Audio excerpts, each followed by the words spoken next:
네, 오늘 공유할 승소 사례는 상대방이 청구한 재산 분할 12억 원을 전부 방어하여 100% 방어에 성공한 사안입니다.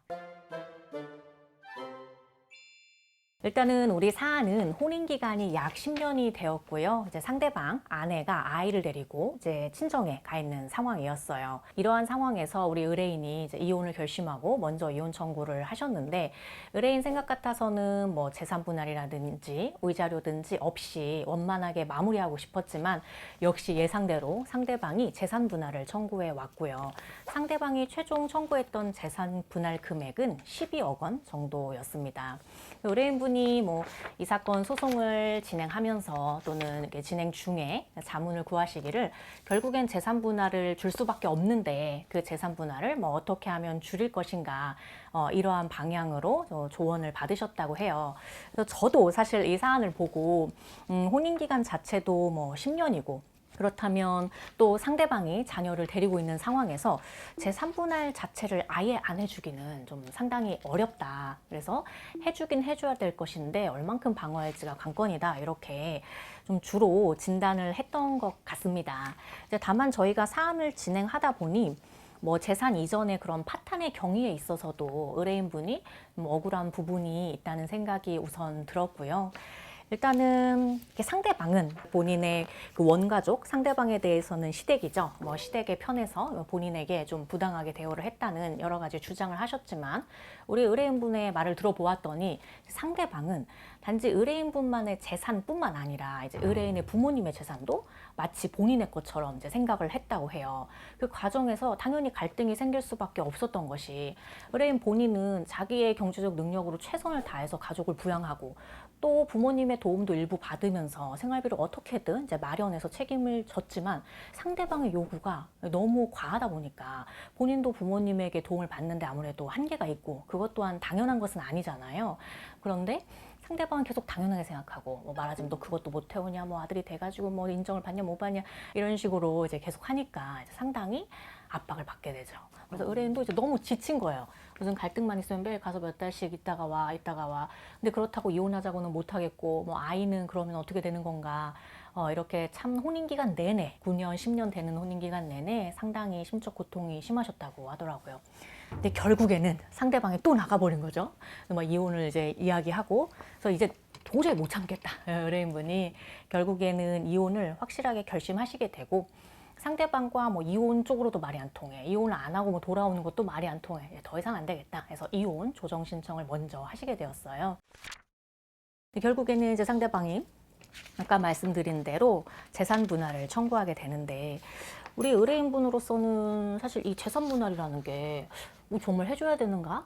이런 의문이 드는 게, 본인이 이제 증여 상속받은 그 공동명의 재산이 주된 것이고, 사실상 가족이랑 공동명의, 그리고 내 거라고 생각도 안 하시는 거예요. 이제 의뢰인분은 이게 뭐 내 명의만 가족 것이다 보니까 들어가 있는 거지, 실제 관리하고 하는 거는 다 뭐 본인의 뭐 누나라든지 뭐 어머니라든지 이렇게 하고 계신데, 내가 이것 때문에 상대방한테 돈을 상당한 액수를 줘야 된다? 이거 자체가 참 와닿지도 않고, 그 현실적으로 만약에 내가 얼마 주라는 판단이 나왔어요. 근데 나는 그럼 그 건물을 뭐 어떻게 쪼개야 되는 건지 뭔지, 근데 뭐 진단 받는 데마다 다 일단 재산 있고 10년 됐고 하면 줘야 돼, 이런 말씀만 계속 들으시니까 상당히 우려가 됐죠. 특히 또 우리가 좀 중요하게 생각했던 것이, 상대방에게도 일부 특유 재산이 있었던 이제 사안이에요. 근데 우리 의뢰인의 재산의 규모가 더 크다는 거는 있긴 있는데, 어쨌거나 상대방도 특유 재산이 있다. 그래서 그걸 최대한 주장했고, 상대방은 그 재산이 이제 명의신탁 재산이다라는 주장을 많이 했죠.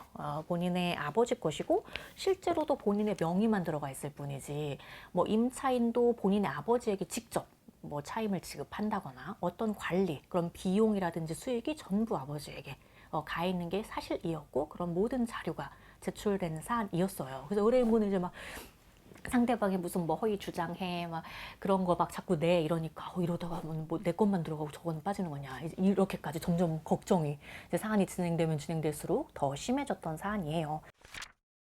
그다음에 그 상대방이 의뢰인분 말에 의하면 그래요. 뭐 혼인기간 내내도 본인 재산은, 본인의 소득은 당연히 본인 거라고 생각하면서 공유하지 않고, 우리 의뢰인 거는 당연히 자기 거라고 생각했던 게 소송에서도 좀 현출되는 경향이 있다고 생각을 했었어요. 왜냐면 본인의 투기재산은 뭐 이래저래 해서 당연히 아니고, 뭐 둘 다 빼자는 것도 아니고 둘 다 넣자는 것도 아니고 우리 것만 넣어야 된다. 이런 주장 자체. 그리고 본인의 이제 이직이 있어서 약간 복잡했는데 퇴직금을 축소 주장하고 있다는 생각이 들어서 저희가 이제 퇴직금을 조회 신청하면 재판부에 따라서는 그거를 즉시 그 회사에 보내서 이혼 사실을 그 담당자가 알게 되는 상황에 놓이게 하기보다는 그 당사자가 직접 제출하는 걸 먼저 권하는 경우가 있어요. 상대방도 제출을 했는데 이게 뭐락뭐락 주장해서 재판부도 그런가 보다 하고 있는데 저희가 보기에 이게 액수가 안 맞는 것 같더라고요. 그래서 그러한 부분을 재판부에 말을 해서 이 건은 사실 조회를 하게 되었죠. 그래서 상대방이 제출한 것이 좀 명확하지 않은 부분이 있다. 그 기간에 사실 조회를 했더니 상대방이 제출한 것이 그러니까 완전 허위는 아닌데 뭔가 기준이나 일부 누락이 있으면서 실제 퇴직금과 좀 다른 자료를 제출했던 것이 밝혀졌고 저희가 그걸 또 토대로 이제 상대방이 혼인 중에도 이랬다는 거죠. 그래서 지금 소송 중에도 뭐 이게 앞뒤가 안 맞는 말을 하면서 무조건 본인은 보니까 우리 것도 보니까 이런 주장을 하고 있거니와 본인의 재산을 제대로 밝히고 있지 않다. 그럼 이 사람의 인상이죠. 실제로 혼인 중에 어떠했는지가 일일이 다 증거로 있진 않지만 소송에도 이러한 태도로 임하는 자가 혼인 중에도 이러했다라는 것이 조금 더 인상에 상대방에게 안 좋은 그런 요소가 될 수 있죠. 그래서 그런 것들이 저는 전부 종합되었다는 생각이 들어요. 이 판결을 보면서. 그래서 우리의 재산이 상대방보다 분명히 많고 그러면 일부나마 줄 여지가 많다고 보고 있었음에도 불구하고 이제 상대방만 재산분할 청구를 한 사안인데 상대방의 재산분할 청구를 기각한다는 주문을 받게 되면서 결국엔 재산을 하나도 주지 않는 100% 방어한 그런 사례가 되었습니다. 항상 우리가 통상적으로 어떠한지를 예상하는 것도 물론 필요하죠. 그렇게 돼야 우리가 어떤 부분이 어려운 부분임에도 불구하고 주장해야 되는 부분인 줄 알기 때문에 그래서 어려움에도 불구하고 다만 이 사건에서 특수성이 있어서 그 부분에 집중해서 주장해 봐야 되겠다고 한다면 또 통상적이지 않은 판결을 끌어낼 수도 있다는 생각을 들게 해준 사안입니다.